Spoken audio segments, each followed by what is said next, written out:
What's up, guys? This is Alex VanHouten with Better Daily. I'm super excited about our conversation tonight. Tonight's workshop is on growing muscle. We're going to be talking about the why, how, and what of hypertrophy training. So if you're joining us in the Zoom, thank you so much for joining me. I am really looking forward to your questions as they come up tonight. And if you're joining us in the Better Daily app, thank you for joining us there as well. When I ask questions, I'll look up to you and see if you've dropped a comment that I can respond to. So it's going to be a good evening. There's a lot I can talk about with regard to growing muscle. This is an entire set of volumes worth of work that we're trying to pack into one workshop this evening. So of all the things that I can talk about, the most important thing to me is that the information tonight is practical and powerful for you in your program. So if I say something that you're like, man, I really want to drill down on that, write it down, and then I'll open it up for questions about 2 or 3 times throughout this workshop. So here we go. First, our agenda. This will be an hour and a half. Hopefully that last 20 minutes is just your questions. I'm going to try not to talk too fast, but I also want to make sure that I get through this material because it's all uber important if your goal is to grow muscle. So we've got our group updates. I'm going to talk a little bit about app upgrades and Faithful 40 Challenge progress. Not very long on that, just a couple minutes. But since you're here, I want you to hear about them. Then we're going to talk about the why. Hypertrophy is not just for the meatheads. Hyper-over-trophy growth of muscle tissues, not just the meatheads. We're going to talk about what muscle growth is and why we do it. Then we're going to talk about the how. This is how exercise actually triggers muscle growth. And then we're going to talk about the what, how to train, eat, and grow. LBM is lean body mass in trainer speak. So if I say LBM tonight, you're going to just know LBM, lean body mass. Got it. And then sample program and some questions. So we've got a lot to dive into this evening. So first, just a couple app updates. There are a few of you who have submitted requests to me about different features and whatnot in the application, and they have been heated. We've been hanging out with the developer and getting those things kind of hashed out. So if you have any of those requests, please shoot me an email or a message in the group and we can make those things happen. Just takes a little time, and Apple and Android both have to approve those changes. And so, it's a big moving ship with a small rudder, but we can get there with a little help. Now, from the Faithful 40 perspective, thank you and bravo to you guys who've been keeping up with the Faithful 40 Challenge. There have been some awesome things going on there. Even if you've been a fly on the wall watching these things go down, I hear that the mindsets have been a really helpful piece of encouraging and supporting fitness goals. And so that said, thank you guys for being engaged and for encouraging and high-fiving and whatnot. And if you haven't been, it's not too late. We've got 18 more days to go in the Faithful 40 Challenge in journaling our mindset, nutrition, and exercise. And shout out to those of you who in your exercise plans have been saying things like, it's back day today, or I'm on the gain train, baby. That is what we're talking about tonight, is the hypertrophy piece of training. So if you're in that place with me, kudos to you. And I'm excited to talk about that stuff tonight. So let's see. From the group, these were some burning questions / struggles that were submitted because the workshop was on the calendar. And so here those are. Again, if you have questions, that's the reason you're attending a live. So if you have them, drop them. But muscle struggles or burning questions from our group, we've had, what are the best foods to eat when growing muscle? You can't believe how many times I've had that question asked. We're going to talk about post-workout carbohydrates and whatnot later, so that'll be good. What exercises are best? So we are going to talk about programming this evening. I'm going to show you a sample mesocycle. That's Monday, Tuesday, Wednesday, Thursday, Friday, Saturday, Sunday. That's a cycle of a week. And then we're also going to talk about the place of compound exercises versus isolate exercises. So that'll be good. We'll talk about does cardio burn muscle? Great question. If you're trying to grow muscle tissue, should you be doing cardio or not? We're going to talk about that. And then I had somebody say, I gain weight when I lift weights. I'm trying to lose weight. What gives, man? And so we'll talk about the role of weight training in a weight loss program, if that's something on your docket as well. So again, as those questions rise in the group, then we will dive into them. And since I have some of you guys live, if you want to go ahead and tell me a question that you've got or drop a question you've got before we get to them, I'm happy to do that. So questions from the group before we even get going here that you'd like to add to our list? I've I've opened up the cameras. We've got muted people, some with great looking faces, by the way. Y'all look wonderful. Any questions out there?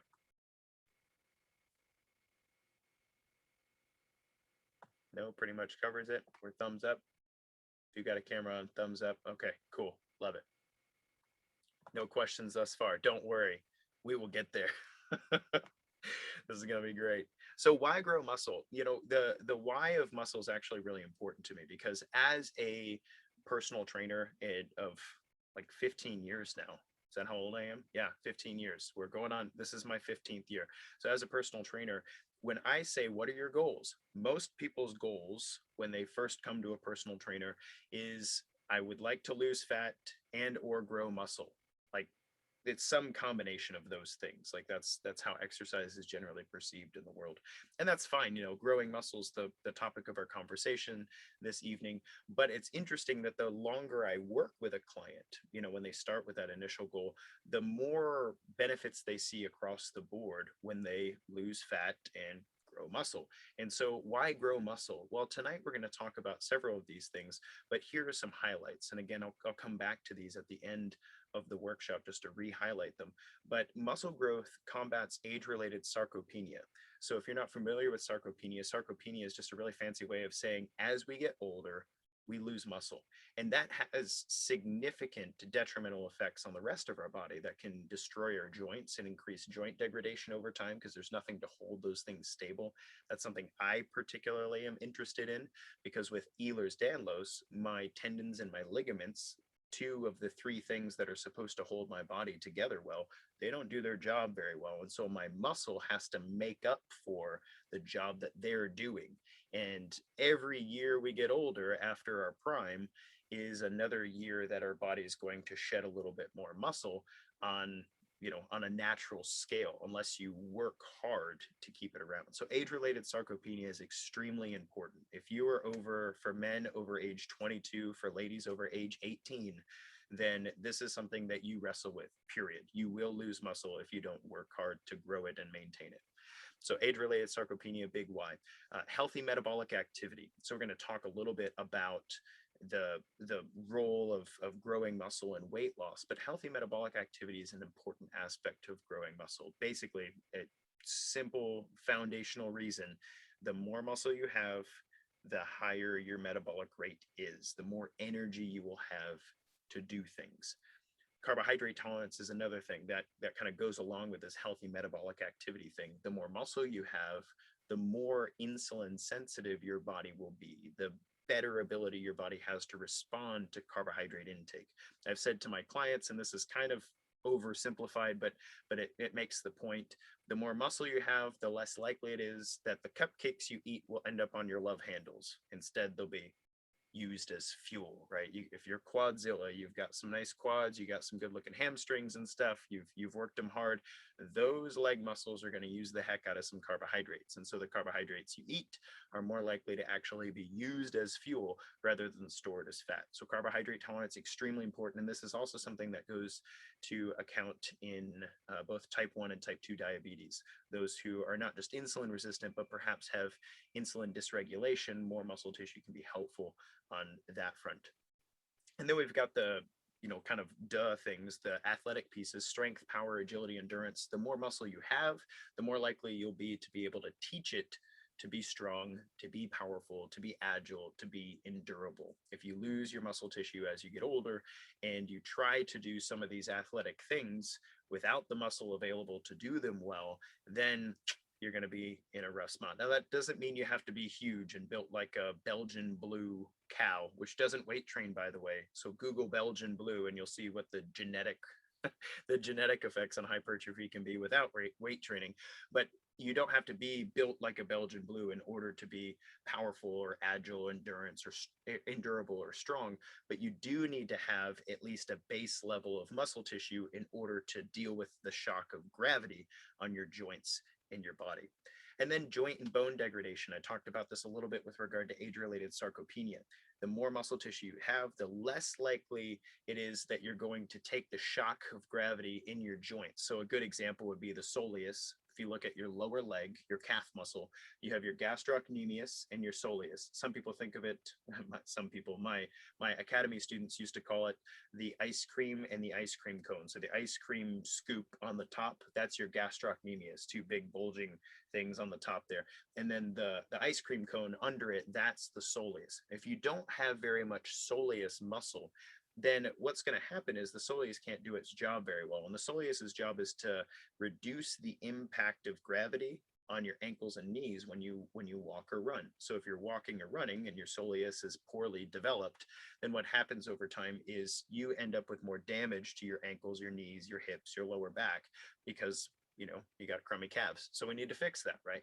And that's true across your entire body. That's true for your shoulders and true for your elbows and true for your wrists and all of the other fun joints that make up your body. And so a good amount of muscle tissue is helpful to keep that joint and bone degradation down. Now, there are some people who take this a little too far. They grow so much muscle tissue so fast or without enough recovery that their tendons and ligaments are mad at them anyway. And we'll talk about that as well.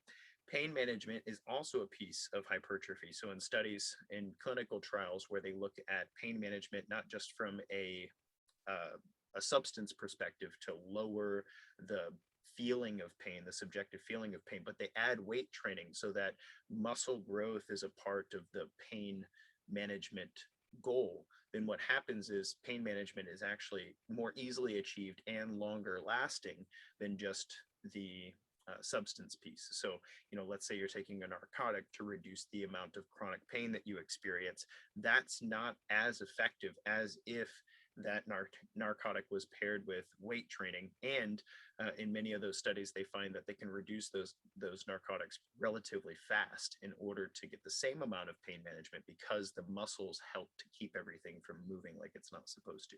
And that's my golden ticket to a normal life, I hope, with Ehlers-Danlos syndrome and hypermobility. And then optimize body composition. And, I put this last for a reason, right? Most of the people who have come to me in my career and said, "Hey, Alex, I really need to start working out." And I say, "Why? What's up?" And they're like, "You know what? I want to look good naked, or I need to fit my clothes better. I need to put on some muscle tissue. I'd like my arms to look better." They're saying I'd like to grow some muscle and lose some fat. And so that is also a piece of why grow muscle, is optimizing body composition. And I'm not saying that you have to be a bodybuilder or physique competitor to appreciate muscle growth. What I am saying is that if you grow some muscle, you will have more optimal body composition for your genotype, your genetic profile. You'll have a better body composition than if you didn't go on a muscle growing journey. So those are the whys around growing muscle. And this is just a simple graphic that shows you from 1999 that shows you age-related decline in muscle mass. And so what you'll see is at age 50, they took a random sample of how much muscle mass these individuals had, and then they followed them over 40 years. And so it was just a measure of how much muscle these particular individuals had on their body. And what you can see is a very simple linear regression is the word, simple linear regression from age 50 to age 80. And actually things plummeted around age 80, depending on how much muscle mass you have. Now, what we're not seeing here in this particular graph is what also happens between the ages of 20 and 50. And it's exactly the same. It's a very similar curve. It just seems to go faster the older we get. And these aren't, controlled for exercise or whatnot. It's just showing you what the age-related muscle decline looks like in the population. Now, there have been studies that have been done where they look at the long-term muscle loss with regard to hypertrophy training. So if you're somebody who regularly engages in at least 2 bouts a year of 6 weeks of hypertrophy training 3 times a week, what they show in those studies is that the muscle loss is 90% less than in the general population year over year. So maintaining your muscle tissue over time is not only doable, but it's not really that hard from a time perspective. 12 weeks of training 3 days a week for for the year. Like that's not a lot in order to keep 90% of your muscle mass compared to the rest of the population. So age-related sarcopenia, big deal. And then this is actually way more complicated than it even looks, which is saying a lot. If you're joining me live and you don't see the actual PowerPoint in front of you right now, this is the mechanism by which our muscles learn how to grow. And it's actually an epigenetic process. So you don't lift weights and then your muscles like, oh, I should probably get bigger. What happens is at the level of your DNA, hypertrophy training, that's resistance training in the variables that we'll talk about in just a bit, that actually triggers the turning on of certain genes at the level of the DNA of your cell.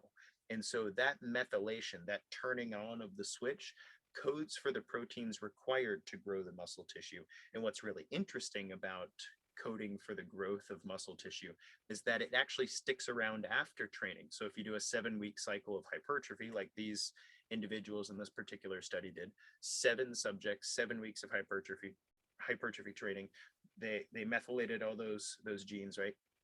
And then they took 7 weeks off. They didn't exercise for 7 weeks. And then they did another 7 weeks of hypertrophy. And what the researchers found is that the methylation, the turning on of genes, actually stayed around even though the muscle mass decreased over the 7 weeks of deload. And so what that means for you is that coming back to hypertrophy training, coming back to muscle growth at different stages of life is an extremely important part of awakening the muscle. So it's not a way that you train all the time. It's not something you do 365 days a year.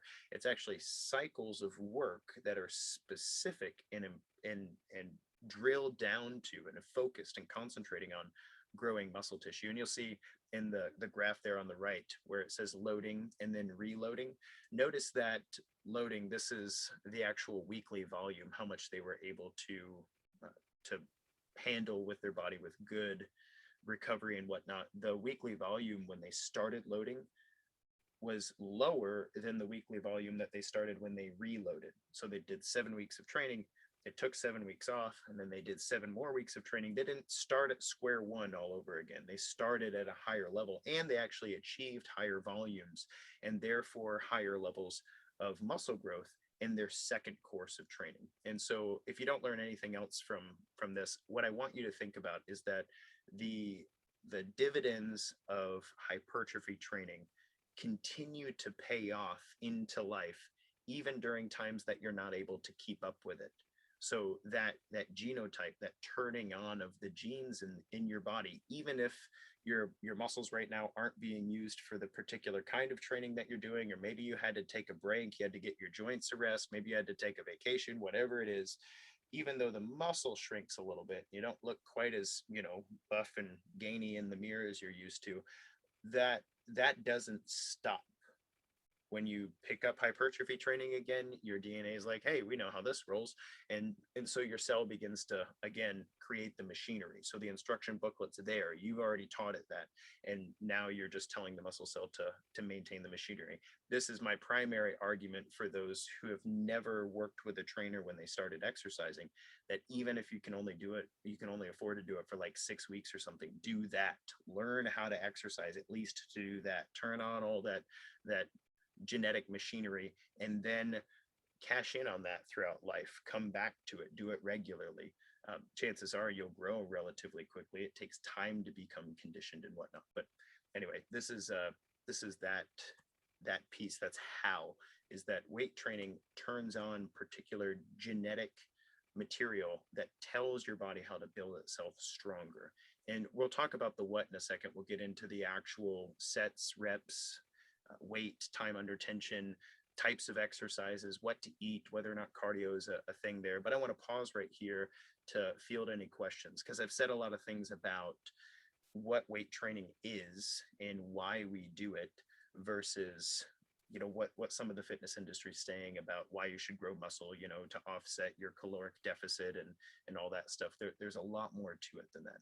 So what questions do you guys have before I move into the what we actually do to grow muscle? I think we've got one from the group.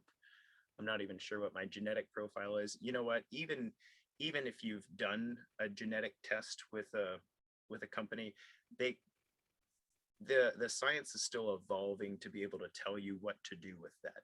So regardless of what your genetic profile is, you are a mammal, Homo sapien. I am also a mammal, Homo sapien.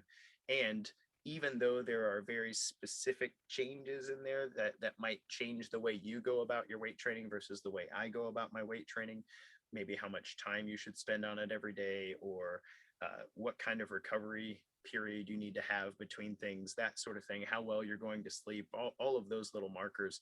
The general rule of sports medicine with regard to how many sets, how many reps, at about what weight, and how much rest you should have in between sets, that stays very consistent no matter what your genetic profile is. Now, there are some people whose genetic profile will let them grow larger without so much work. And then there are some folks' genetic profile where they have to work quite a bit harder to see muscle growth beyond what they have currently. And you know, you'll know that by doing it. You'll be like, wow, I'm having a hard time growing more muscle than now. And it's like, oh, I even look at a weight and my shoulders go boom. I've trained both ends of the spectrum, but you don't need to know what your genetic profile is to grow muscle, to do it well, and to do it intelligently. So good question. Thanks for that. What other questions do I have out there before we move into the what we actually do to grow muscle?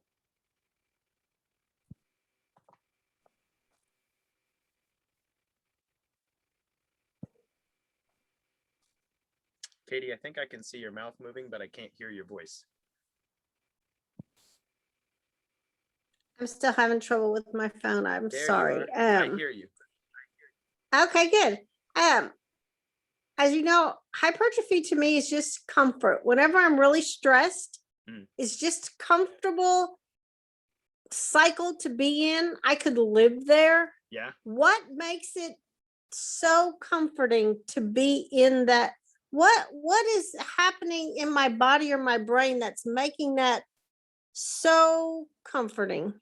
That's such a good question. Katie says that just the kind of training, hypertrophy training, and we'll get into those acute variables in a second, are just comforting. I think in conversation, you and I call this our mashed potatoes. It's like our exercise mashed potatoes, like that. It's like a comfort food, but comfort exercise. Nothing like getting on the leg press and doing 5 sets of 10. You know, it's like, that's good. I don't have to pull any teeth to do that. It's a really good question, and it's one that we're just starting to figure out. There's a couple things I could say about this. The primary one I would say is that hypertrophy as a training modality is exhausting to muscle tissue. And one of the things that we're finding in type A personalities specifically, and I can say this because I know you, is that our muscle spindles are wound a little tighter. Have you ever heard like that person's wound a little tighter than other?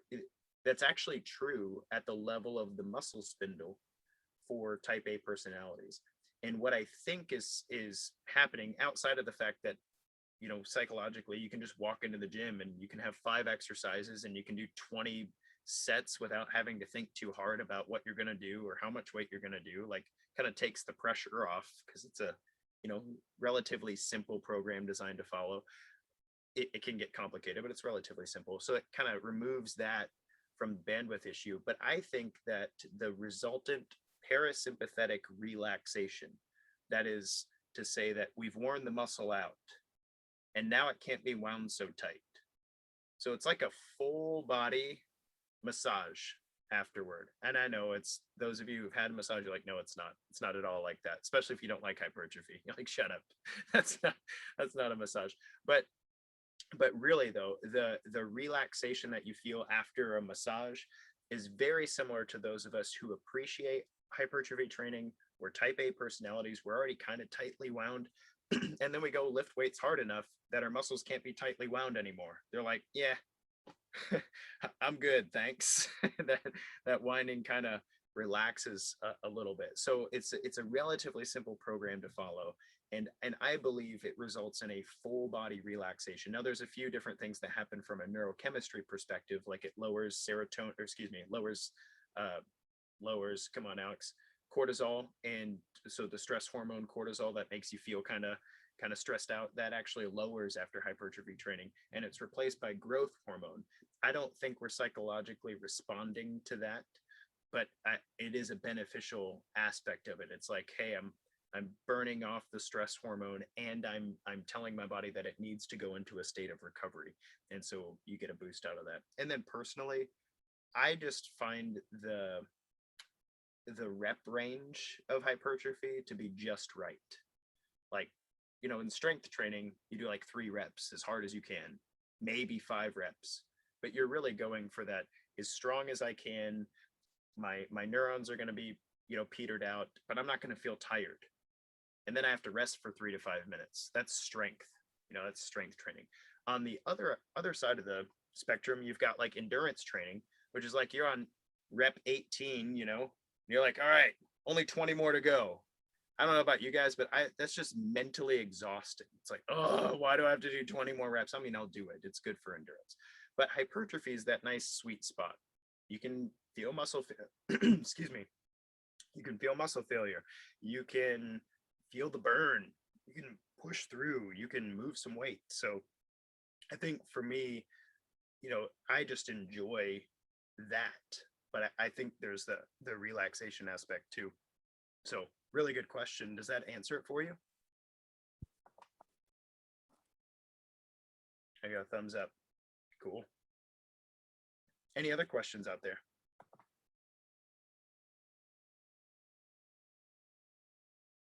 I don't know if I swallowed a fly or what, so I'm going to mute and clear my throat so you don't have to hear me.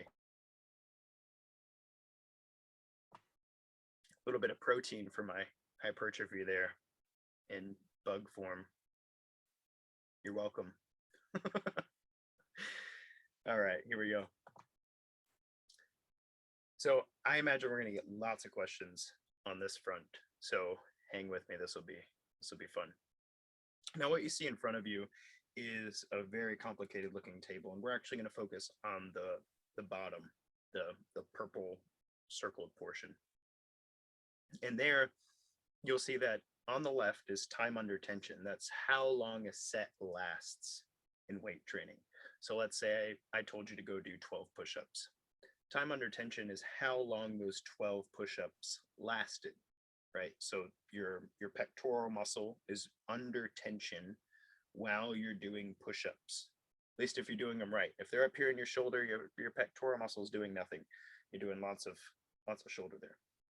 But if you're doing a push-up properly, there's a lot of tension in the pectoral muscle for the duration of 12 push-ups. Now, time under tension, as it decreases, as the length of the set, man, I should have brought some water or something. As the length of the set decreases, we move out of the range of hypertrophy and start to move into strength and power. So if you're lifting for 3 reps, or you're doing something explosive and short, and we start getting less than 20 seconds time under tension, we start to move away from hypertrophy as an adaptation. And so what you'll notice is I've circled this on this table.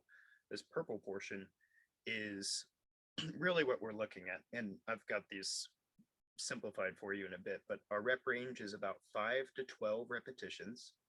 Our load is somewhere between 30% if you're deconditioned or new to hypertrophy, all the way up to 70% and 85% of your 1 rep max. So let's say you can bench press 200 pounds, 70% of your 1 rep max is 140.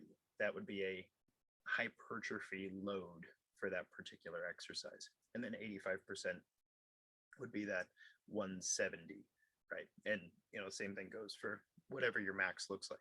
So that said, the table here is, we're going to focus on this bottom portion. You'll notice I've completely blacked out that top, and it's going to go down as one of the strangest things my voice has ever done to me. So we're not going to talk about athleticism and endurance and foundations unless you guys want to here. So we're going to look at this sample hypertrophy week. Then we're going to look at a sample program. Then we're going to talk about the acute variables and some of the aspects of that. And I imagine we'll have lots of questions, and then we'll come back to these samples. So if you have questions about these samples, hold them for just a second because we're going to come back to them. But looking at this, this is what a hypertrophy week looks like. On the slide here, you'll see for some of my clients, I call this the gain train because they like that terminology. The technical term for this sort of training is hypertrophy.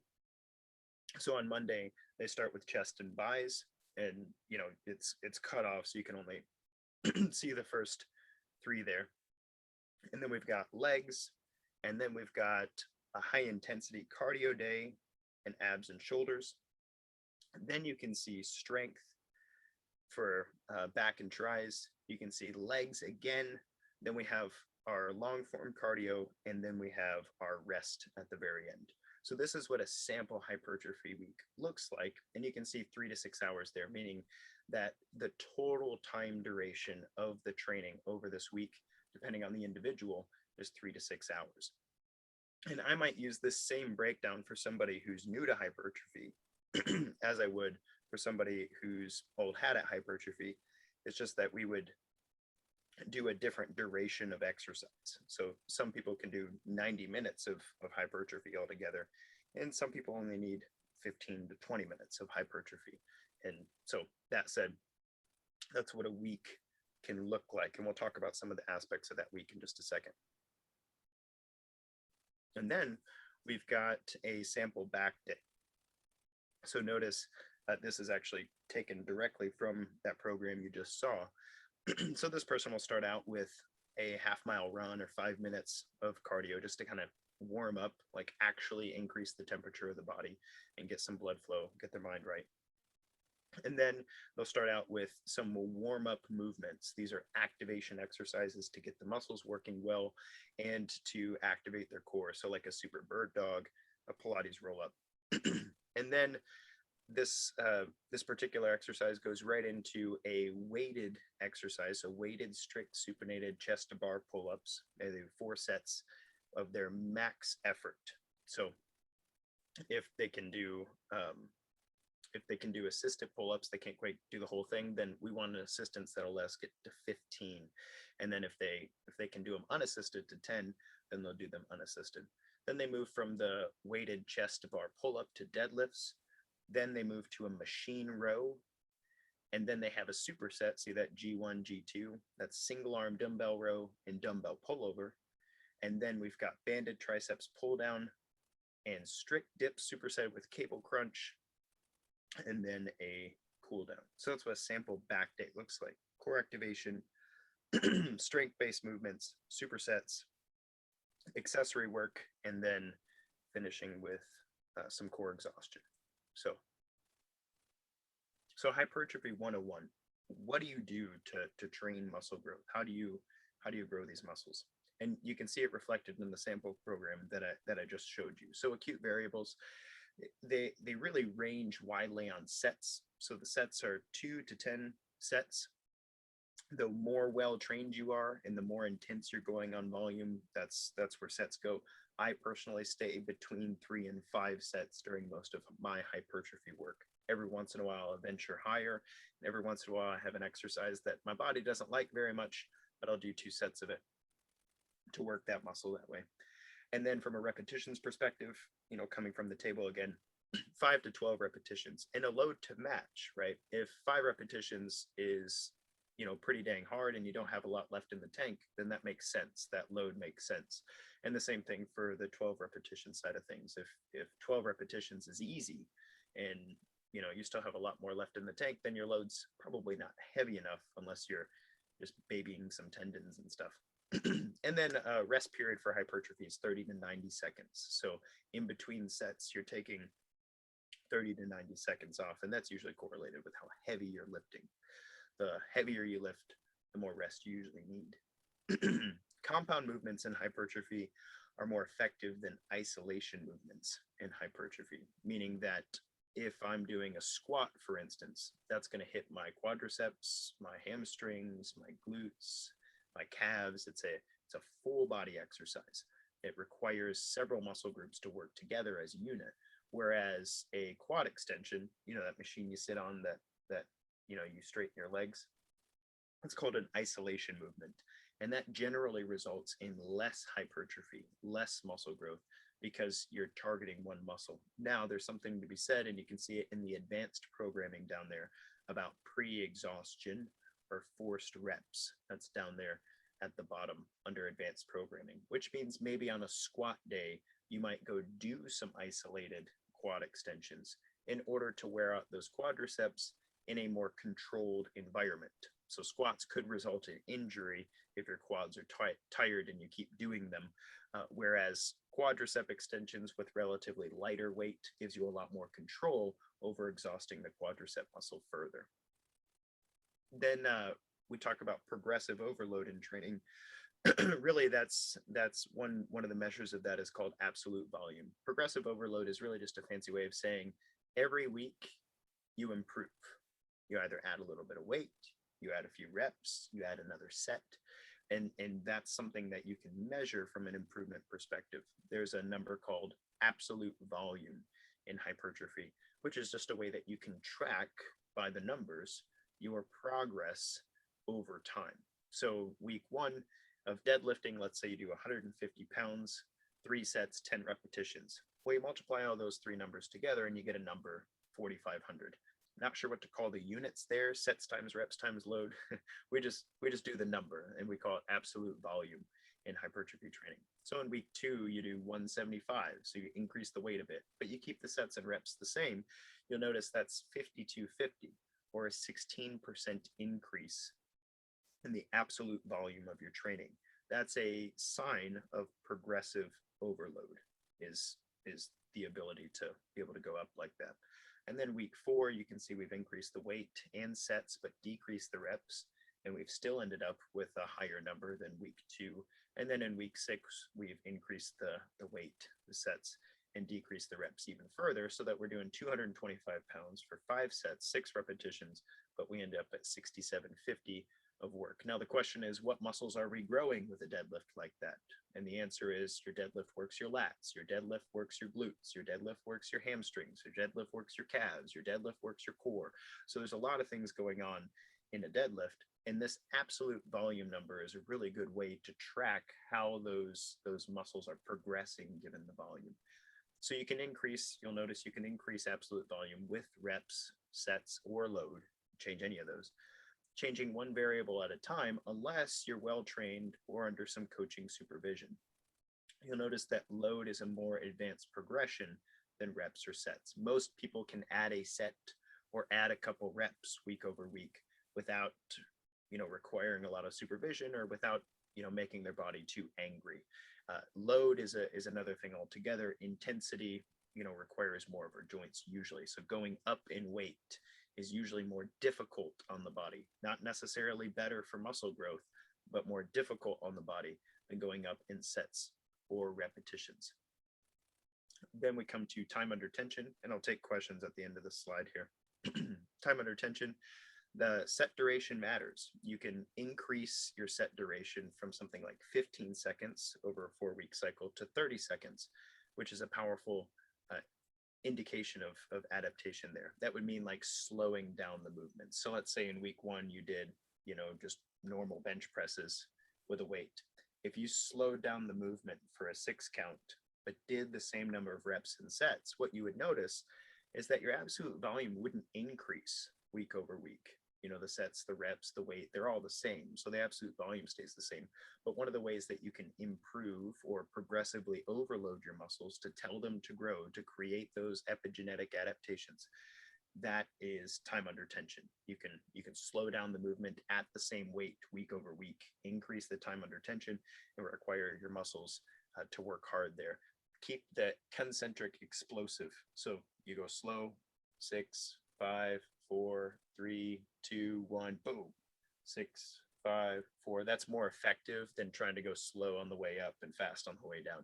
That because you're hitting both sets of muscle fibers. There's a different set of muscle fibers that fight gravity, the eccentric phase, and there's a different set of muscle fibers that create concentric movement. So by slowing down the eccentric phase, you can actually get a little more growth out of your muscle cells without actually requiring you to lift heavier or to do many more sets or many more reps. Then the recovery of secondary movers is an important aspect. I like to do back and tries, for instance, because that means I get to hit my tries on chest day, because your triceps are working hard on chest day, and I get to hit my tries again a second time in the week on back day.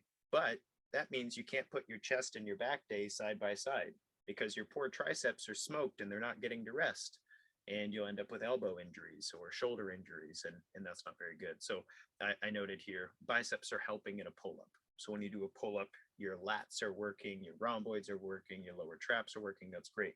But your bicep is also working to bend the elbow. Lats and traps are pulling down on the humerus and depressing the shoulder blades, but the bicep is actually working on the elbow joint. So your bicep works hard on back day when you do pull-ups, when you do rows, when you do all of the rows.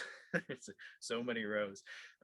So avoid exercising biceps the day after a heavy back day, so that you don't tax your elbow or your shoulder or even the bicep muscle. That's where tears occur. Like I've seen people do things like a really hardcore arm and shoulder workout, which is very tricep heavy. Your chest has to stabilize.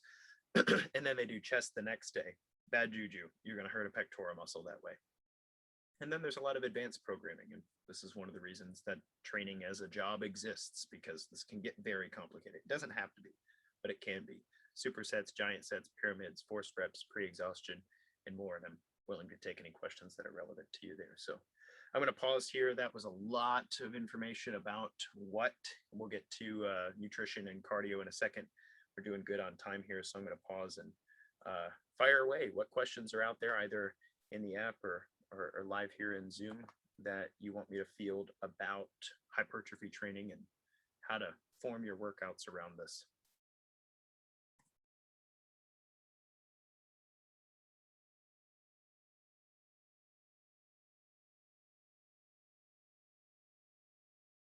John, I can't tell if you've fallen asleep or if you're just thinking hard.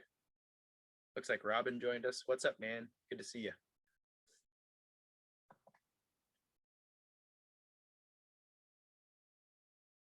Awesome. Either I'm getting really good at explaining this, or you guys are just tired. Nice.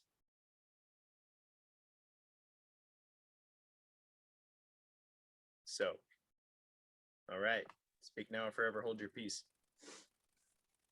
Coming back to our sample hypertrophy week, you'll notice some of the things that I just talked about. So notice the cardio placement and amount. There's not a lot of cardio in this hypertrophy week here, right? We've got it on Wednesday here, and we've got it on Saturday for this individual. And their high intensity work in this particular program is not long. It's 30 seconds hard, 30 seconds easy times 10. That's 10 minutes. That's not long. And then their long form cardio is 60 minutes. So this person is doing a total of 70 minutes of cardio in their week. If you were to count their warm-up work, their half-mile run, for instance, then you could add 5, 10, 15, 20 minutes or so to their 70. So 90 total minutes. Not a lot of cardio happening in this particular program. Some folks in their hypertrophy, and we'll talk about this in a bit, like to add a bit of HIIT training to the end of their weight training day. And that's acceptable. It's very taxing, but it is acceptable as well. But generally means that you don't have other long form cardio in your week. Notice that the rest interval for the upper and lower body gives about 2 days of rest, 1 to 2 days of rest for most muscle groups. So they have chest and buys, and then they have some shoulder work on Wednesday after their chest has had some rest, so their chest can actually do the work of stabilizing the shoulders that it needs to. And then they have back and tries that next day. Legs, there's a 2-day or 3-day rest in between leg days. So there's a lot of rest in between muscle groups before hitting them again in the week. In hypertrophy training, you can look at each muscle group and add up how many sets of work they're doing throughout the week. That's one way to do it. I generally like to add up how many sets of work I'm doing in the workout, and then just ensure that I'm not hitting that muscle group again for another 24 to 48 hours. You can do even longer than that, but that's usually what a 6-day split looks like. And notice that the rest day is not like don't work out. It's just there's an activity involved. So I generally tell my clients to do some yoga of their choice, and or foam roll and stretch particular muscle groups. This particular person wrestles with lower back issues, and so we do a lot of things to make sure on the rest day that they're doing that mobility work to keep the back doing what it's supposed to. And then notice how the workout itself breaks down. So on this back day, we start and end with core. This is important. We start with core to activate it. Don't exhaust your core before you go do deadlifts. It's bad juju for your back. You don't want to do a whole bunch of core work and then go do deadlifts, because your core is actually what stabilizes your spine in the deadlift. And the same could be said about just about every compound exercise that's beneficial for hypertrophy. So make sure you activate your core, but don't exhaust it. And then at the end of the workout, you can exhaust your core. If you're trying to grow some muscle in your rectus abdominis, that's the six-pack muscle, or the transverse abdominis, that's the muscle that's under the six-pack muscle that kind of holds everything together and stabilizes your spine. Or maybe you're working on the iliac crest, those obliques on the sides, and you want to grow some muscle on those. You can do that core work at the end of a good hypertrophy day. So activate your core at the beginning, exhaust it at the end, but don't flip those two around. Also notice that this particular workout makes good use of compound movements like a pull-up or a deadlift, and isolation movements like a banded triceps pull down, right? So there are isolation movements in the workout, but generally isolation movements make up the last half or the last third of the workout, whereas your compound movements you want to do when you're pretty fresh, when you're just getting into things. That first 20 minutes or so of the workout should be where your hardest compound movements exist. Notice also this workout makes use of supersets. So both G and I there are supersets. There's a single arm dumbbell row, which is a back exercise that requires some work from the bicep.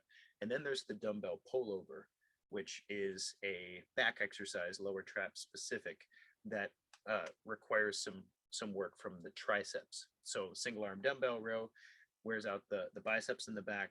The dumbbell pullover wears out the back and the triceps. So we're hitting the back in two different ways without requiring work from both. That's actually one of my favorite of all time favorite supersets. So go try it if you haven't tried it. Single arm dumbbell row with some dumbbell pullovers. I promise you, it will light your back on fire and take good care of your arms at the same time. So why back and tries versus back and bis? We spoke about this earlier, right? Back is already hard on your biceps. It's a lot of pulling movements. It's a lot of elbow flexion. Adding bicep curls and hammer curls and that sort of thing at the end of your workout on exhausted biceps, it's just a good way to make your elbows and wrists angry over time. And so instead of doing that, I tend to like to pair that opposing secondary muscle group, the triceps, with those prime movers for the back. So that's a personal preference of mine. I'm trying to save my joints over time. There are some folks who'll be like, no, man, to grow massive biceps, you got to hit your back hard and then you got to exhaust your bicep. I mean, you can do that, but I've got two kids, trying not to die anytime soon. So I'd like my elbows to stay as young as possible if I can help it. So we're going to move on to the nutrition piece. Final opportunity to ask any programming questions before we get to nutrition. We're good in the app. We're good on here. Sweet. All right. So nutrition. Nutrition's tricky, but really when it comes to hypertrophy, your magic word is carbohydrates. Yay, carbs. They're not bad for you. Actually, there are some contraindications to carbohydrate consumption. So if you are somebody who wrestles with type 1 or type 2 diabetes or hyperinsulinemia, both those conditions require that you're careful about your carbohydrate intake. When it comes to hypertrophy, what we're trying to do with our macronutrients is we're trying to, one, provide the building blocks to rebuild the tissues that we just exercised hard, right?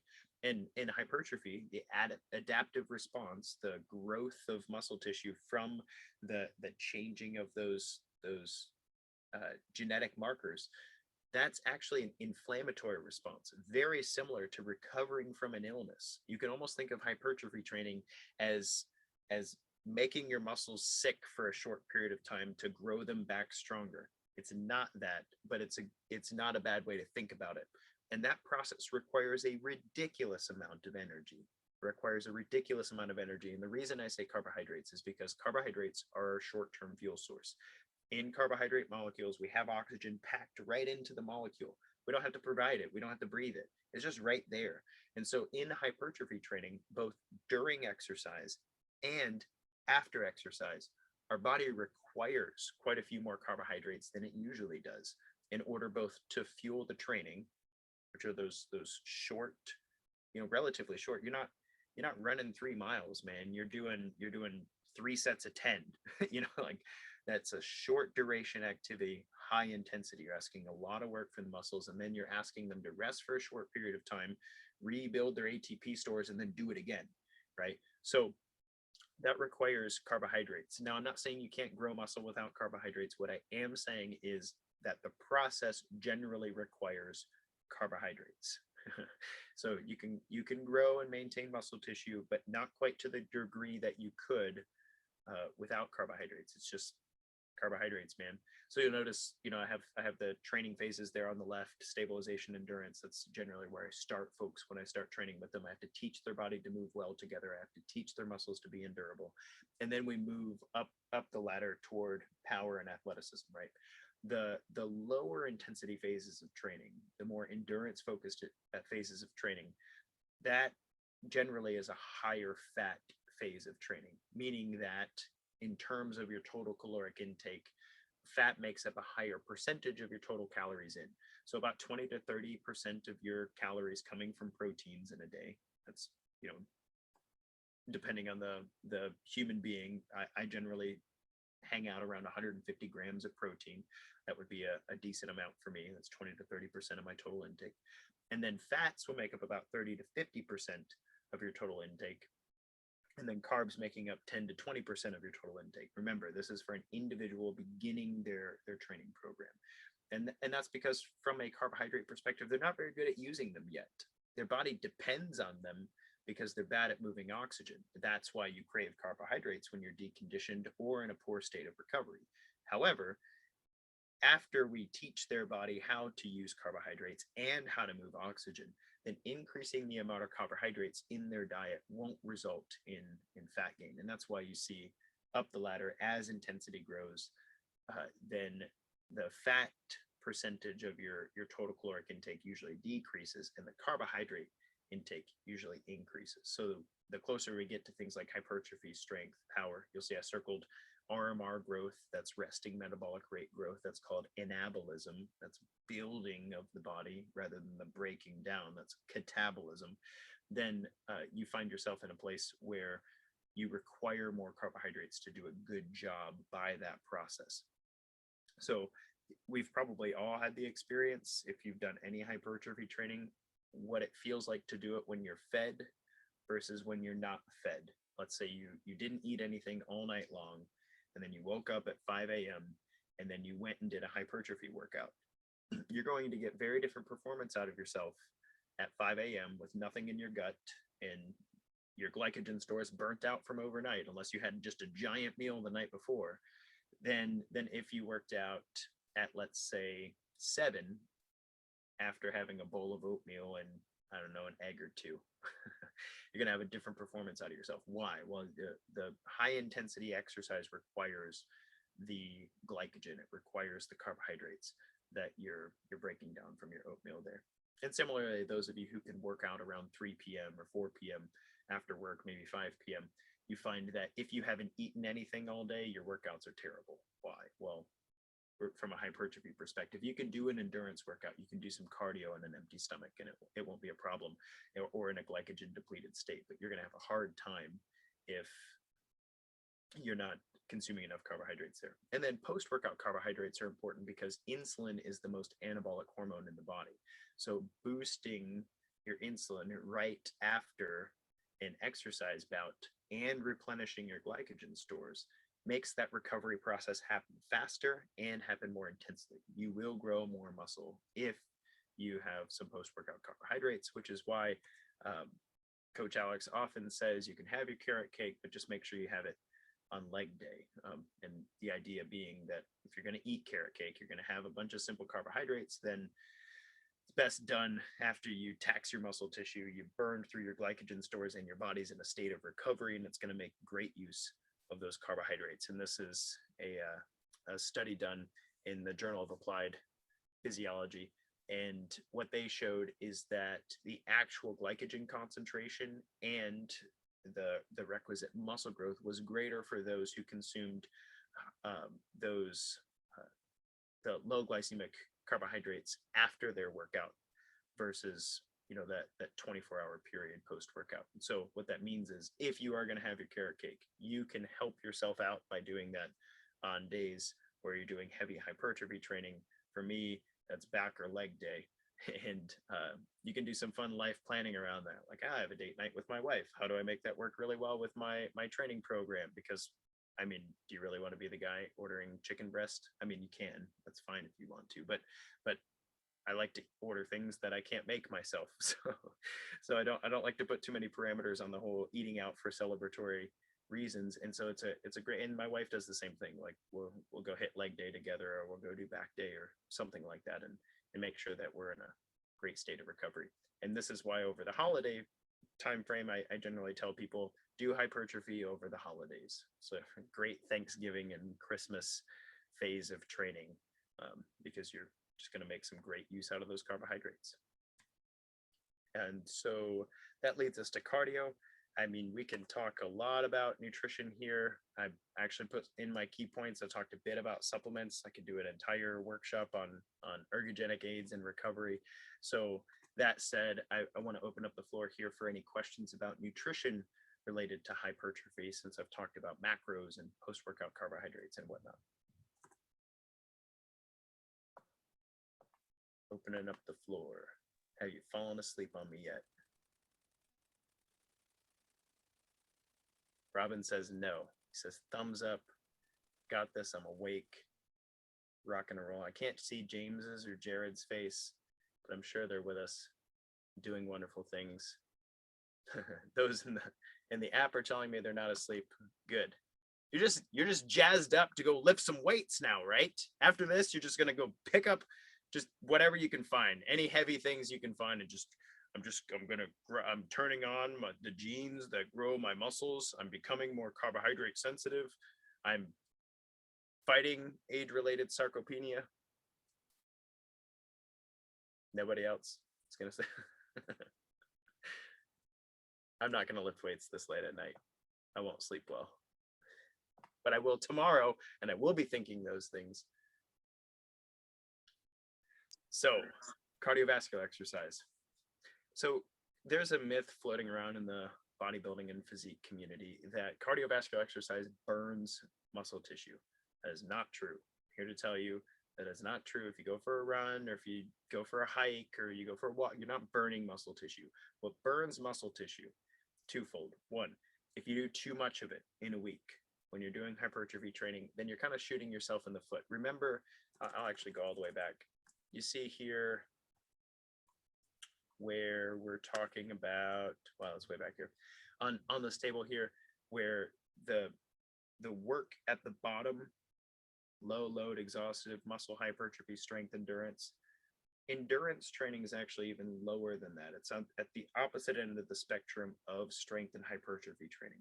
And so when you combine the two, you're asking your body to adapt to two different stressors, and your body doesn't have that many resources. It can only adapt to a specific amount of stressors in your life at once, right? So when you're asking it to do adaptations to both the endurance side of training and the hypertrophy side of training, then you're asking your body to split its resources, and you're going to get subpar results in both fields. I'm not saying you can't do it. You're just going to get subpar results if you're training hard for cardiovascular endurance and training hard for hypertrophy. The other thing is your risk of injury goes up significantly when you're asking your body to adapt to two different things. So you won't be able to train as long, like as many weeks that way, as you would otherwise if you split them up a bit. The other thing about cardiovascular exercise and hypertrophy training is that when you do hypertrophy training, I tend to think of my joints as assets, my shoulders, my elbows, my knees, my ankles, my back. And that might have to do with living with Ehlers-Danlos, but it's also having to do with keeping my clients from entering a state of injury or under recovery. I spend my shoulders, I spend my knees, I spend my back, right? And I have to kind of allot that asset. I can't spend my knees on a 10-mile run if I also want to spend my knees on squatting and quad extensions, right? And so there's a careful balance between cardiovascular exercise and hypertrophy training, because we are also asking our joints to adapt to what we're doing. And so when you think of it like that, my rule of thumb for cardiovascular exercise is during hypertrophy, we try to keep it to about 2 hours or less a week. Now, I have met some individuals in my life, and I've trained some individuals in my life who can do more than that without impeding their hypertrophy training. Their bodies are ultra resilient. They're very well trained. So for whatever reason, their bodies don't have a very hard time with that. My body has a hard time with it. It's not that I won't grow good muscle, it's that I will end up with joint injuries if I do too much more cardio than about 2 hours a week. And so there really, I've in the past divided cardiovascular exercise into 3 types. So base training cardio, on a scale of 1 to 10, how hard is this? Base cardio is about a 3 or 4, right? So maintain your normal level of base training or lower it a little bit during hypertrophy. So it keeps your fat burning ability, stabilizes your oxygen deliverability. So while you're training hypertrophy and you're doing more and you're eating more carbohydrates, base training will help your body not forget how to use fat as a fuel source. It won't forget how to move oxygen, right? So that you don't end up, I don't know, a big muscular version of you who also can't lose fat. That's bad. It's bad to be metabolically inflexible over time. So doing some base training is important. It can promote blood flow for recovery. So if your legs are really smoked, sometimes a good hike or some time on the Stairmaster, I know you don't want to do it, you're sore, but it helps. It will help to work out some of that soreness. It will help to promote blood flow. I call it a great rest day from weight training to do base cardio. And you don't have to do an hour of it. I mean, 20 minutes or more is sufficient. And then heart and brain health. So our most prevalent and positive adaptations for our heart and our brain come from base training cardiovascular exercise. So that's on a scale of 1 to 10, how hard is this? A 3 or a 4 is going to be very powerful for keeping your heart and brain very healthy. And that's important because growing muscle, if it's a long-term play in your life, you're dealing with age-related sarcopenia, for instance, we want to keep your brain healthy. We want to keep your heart healthy. And that's a big part of being 1% better every day. Wouldn't it be better if the better version of you lived a little while longer? Yes, it would, because we need more of you who are better in the world. And therefore, we want to keep you healthy, both from a quantity and years perspective and a quality perspective. Then there's moderate cardiovascular training. And you can maintain that level that you were doing prior to hypertrophy, or you can lower that as well. Really, the main reason to continue doing moderate cardiovascular training during hypertrophy is just to maintain performance endurance. So for instance, I don't want my mile time to decrease while I do hypertrophy training. I worked really hard last year to get under a 6-minute mile. And so moderate cardiovascular exercise, a small amount of it during my hypertrophy training, is a helpful way to keep my body from getting slower in my mile. That's personally important to me. You might have some things that are personally important to you to maintain from a performance and endurance perspective. And then high intensity interval training, you can maintain this from whatever you're doing prior to your hypertrophy training or increase it. So this is the only type of training that's generally recommended from a cardiovascular perspective to increase during hypertrophy because it can boost growth hormone. Remember, I was telling you about carb tolerance or insulin sensitivity. You could think of them as basically the same thing. They're not, but they're very closely related. So it helps to think of them together. High intensity interval training boosts both of those things and growth hormone. So if you're trying to grow muscle, more growth hormone is generally helpful. Now, the caveat to this is high intensity interval training can be hard on your joints. So, doing sprints, wind sprints, for instance, is a good example of high intensity interval training. It's also pretty hard on your back, your knees, and your hips, right? And maybe even your ankles or feet if your toe joints have some problems. So that said, if you're spending your hypertrophy training on things like, or you're spending your joints on things like leg press or plyo box jumps or barbell reverse lunges, then doing sprints is something that you could do during the week, but I don't know if I'd recommend doing it after every workout during your hypertrophy program. And that's where some people get into trouble, is they read somewhere that doing 10 minutes of HIIT or 15 minutes of HIIT would maximize their fat loss during their hypertrophy training. And maybe that's true. Like in some short-term studies, they've found similar benefits in that front. However, what the studies don't talk about is the fact that it might be really difficult to finish your hypertrophy training without injury if you are doing high intensity intervals after every hypertrophy workout for 8 weeks. So that said, you can maintain it or increase it. Just note that you're spending your joints on that. And it requires similar adaptations to weight training. And so the cardiovascular exercise that's high intensity is pulling from the same bucket of resources as your hypertrophy training is. So don't do too much of it. It's not going to help you in the long run to overdo it on HIIT. The nice thing though is it's short duration. So that 2 hours a week or less is easier to do with more HIIT training. So again, cardio, not bad. It's not going to screw up your muscle tissue unless you're not eating enough protein and carbohydrates and or you're doing too much of it. So key points from this workshop, and then I'll take any burning questions that remain from those of you who are able to join us. Are exercise is much more than a calories out proposition. Muscle growth is an adaptation. And when you think about your exercise, that matters more than energy expenditure. You will not grow muscle very well in a caloric deficit. The name of the game with muscle growth is we are feeding the beast. We are doing the work and then giving the body the materials it needs to build a better you, right?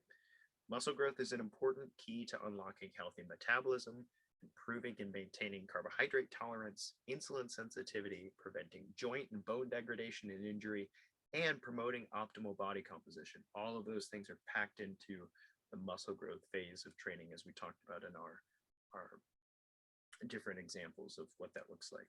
Hypertrophy training depends on the life cycle phase. So if you're deconditioned, if you've not done hypertrophy before, then you can get some actual muscle growth results from 10 minutes of work, 4 days a week. 3 to 5 sets of leg press, 3 to 5 sets of lat pull downs, 3 to 5 sets of cable rows, and 3 to 5 sets of bench press. Boom. Like in your week, you will actually grow some muscle that way. If you are further down the line, you might be conditioned, or maybe you're athletic, or maybe you're working on legacy. In those phases of the life cycle of your training, you can do as much as 60 minutes, 5 days a week, and see some positive benefits. I've heard of people doing things like 4 days a week, 90 minutes, and I mean, 90 minutes is a long time for me to be working out, but some people have the time for that, so have at it. Maybe when I was in college, maybe when it was like my job to be young and healthy. Cardiovascular foundation is an important piece of recovery and execution. It's only catabolic. It will only tear down your muscle tissue in excess. Generally, less than 2 to 3 hours a week is just fine. It's not going to mess up your muscle growth. It'll probably benefit your body composition, your heart, your brain, your recovery, but don't overdo it. Pre and post-workout carbohydrates, unless contraindicated, unless you're wrestling with triglycerides or insulin, they're very powerful for muscle growth. So teaching your body how to use carbohydrates as a fuel source, not just depend on them for a fuel source because you can't move oxygen, but teaching your body how to make good use of carbohydrates is part of what the hypertrophy phase is all about. Pain and injury are an indication that the foundation needs to be revisited. So if you're regularly dealing with things like tendonitis or muscle strains and whatnot, that's an indication that you need to spend some time teaching your body how to move well, doing low weight, high repetition exercises slowly in order to get the right muscle groups firing and correct any bad movement patterns and whatnot, and then come back to the hypertrophy phase when your joints are ready for it. Macros should reflect your bio-individual needs for muscle growth. There are some individuals who carbohydrates aren't an option, and I've been praising carbohydrates capacity for muscle growth here, but that doesn't mean you can't grow good muscle as long as you're fueling your body with enough protein and fats as well. It's just going to be harder for you to see the same amount of gains, and you might have to do some more sets, you might have to do some more repetitions, and you might need a little more rest than the average person who's able to consume carbohydrates in excess. And then last but not least, there's a giant list of things that people turn to from a supplements perspective, like ergogenic aids, creatine, caffeine, peppermint oil, B vitamins. I have only listed the ones, by the way, that have been studied to improve performance in hypertrophy. So you can enjoy this list: creatine, caffeine, peppermint oil, B vitamins, vitamin D, beta alanine, betaine, citrulline malate. And then some recovery aids include obviously protein. If you're not getting enough protein, it's difficult to ask your body to build itself out of inadequate protein. Simple carbohydrates, we've already talked about that. Curcumin is the active phytosome in turmeric, and that's actually really helpful for mitigating inflammation. So it'll help with delayed onset muscle soreness and also help with things like tendonitis and tendinosis. And then omega-3 fatty acids keep the inflammatory markers in the body from being too raw. It makes it a little less, easy, there we go, for your body to be overly sore. That's a really backwards way to say it. But omega-3s kind of create the environment for positive adaptations without going overboard on the inflammation front. So that was a lot of things. The only question I didn't answer that was submitted was, drumroll please, Alex, I gain weight when I lift weights, but my goal is weight loss. What in the world? And so to that, I would say two things. First, lifting weights for weight loss is an investment in the future. You may or may not see positive weight changes. You might see your clothes fit differently. You might see your measurements change. You might see your body fat percentage go down, but maybe you won't weigh less while you're growing muscle tissue. What you will see is that your metabolism, your metabolic rate, the energy that you have available to do things, that will increase. Your strength will increase, your athletic performance will increase, and you will also be able to tolerate carbohydrates better. So that makes me think of an individual I'm working with. He's at the 115-pound mark today, which is pretty cool. And when we first started working together, he was eating about 50% of his calories from fats. He was eating about 30% of his calories from proteins and about 20% of his calories from carbs. And he said, look, man, I'm scared of carbs. When I eat them, I swell up like a balloon. It's not very good. Like, cool, whatever, man. So we started with that really, really high fat diet. Fast forward a year and 2 months later, we are down 115 pounds. And currently he consumes 20 to 30 grams of 20 to 30% of his calories from protein in a day. And he consumes about 15 to 20% of his calories from fat in a day. Significant drop. Used to be about 50%. Now it's about 15 to 20%. And then the rest, about 50 to 60% of his calories in a day, come from carbohydrates. And he's still steadily losing weight week over week. And I attribute that 100% because the caloric intake is actually higher now than it was a year ago. So he's lost 115 pounds and he's eating more food than he was a year ago, okay? The deficit people tell you can't do that. You can do that if you grow some muscle, if you teach your body how to utilize carbohydrates well and how to move oxygen well, his metabolic rates allowing him to consume those carbohydrates and not store them. So that said, if you weight train with a weight loss goal, just know weight training is an investment in the future.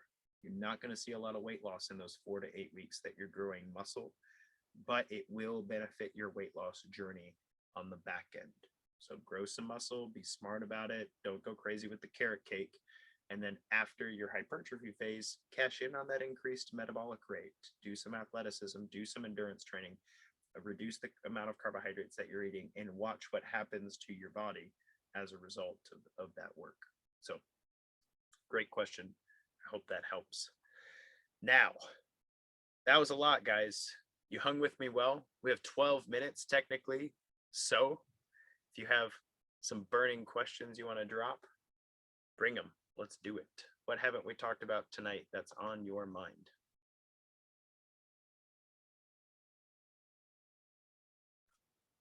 Hey, Alex, can you hear me?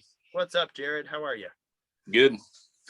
Hey, so the last few days I've noticed after my workouts that I had some serious muscle twitching, like pec muscles, like I did cardio yesterday and like leg twitches throughout the night. Like I never really had that before.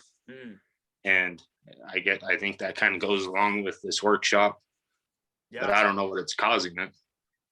Good question. So there's a couple things worth saying there. Are you sweating a lot right now? Like when you exercise, kind of as the temperature is increasing in the world, are you sweating a lot?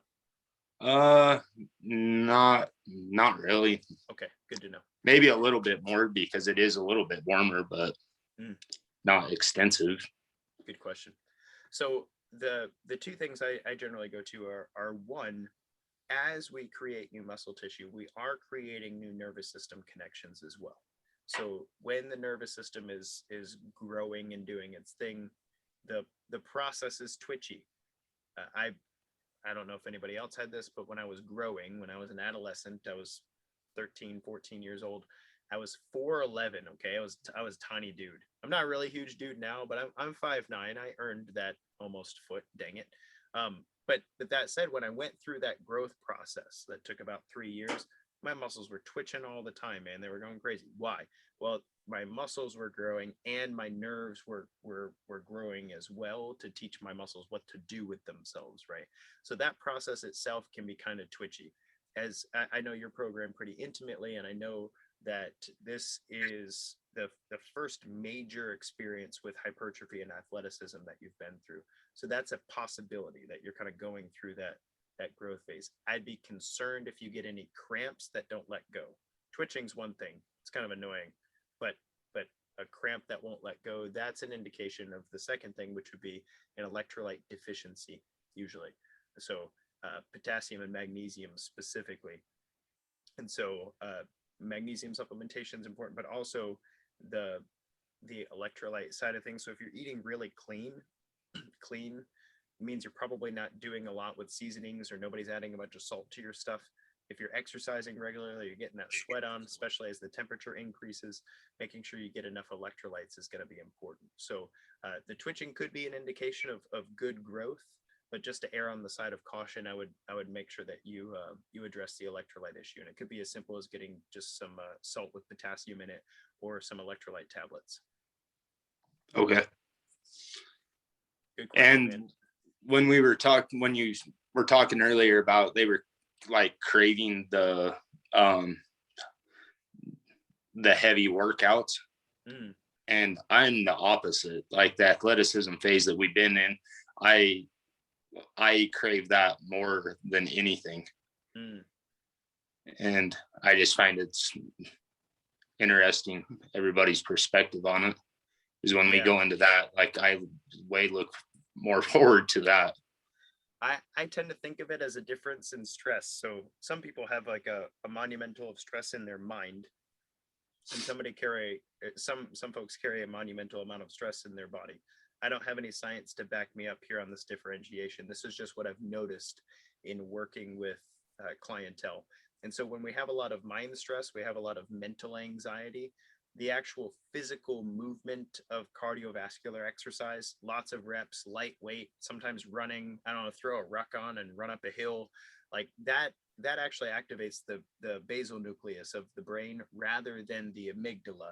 And so what happens is it kind of turns off our emotions and gives us a break from them, which is pretty cool. A client of mine and I call it robot cardio. It's like I get to be a robot and turn off that part of my brain and go sweat and breathe hard. So that's pretty cool. But then those of us who are carrying a lot of stress in our body, maybe we've had to sit all day at a really stressful job. So our body's just like, this was stupid. And maybe we're just exhausted, but we're carrying a lot of bodily stress. That's where I think that hypertrophy training can be helpful. Again, I don't have any science to back me up on that front. It's just what I've noticed from working with people. And it's not always specific people.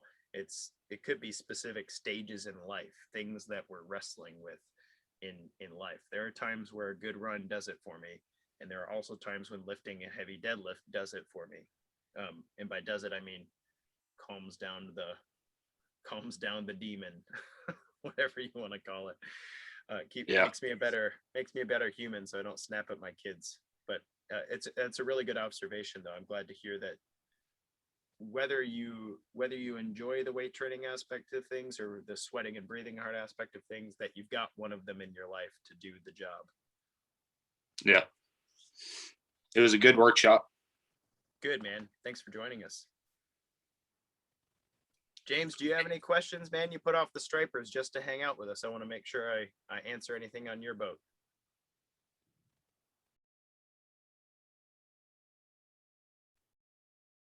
I don't know if he's talking to me or not.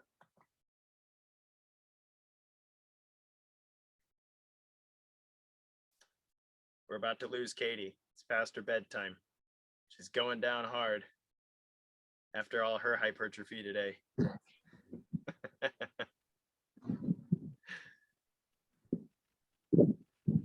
All right, awesome. Well, guys, thank you so much for joining me. I appreciate you very much. I hope this was helpful to you. I'm going to have the recording out in the Better Daily app for you if you want to catch it again. If I went through something a little quick, or after a good night's sleep, you're like, hey, wait a second, I need to see that table again. It'll be there. So this has been Alex VanHouten with Better Daily. Until next time, guys, kick butt, take names. Thanks, Alex. Thank you. Thanks. Guys.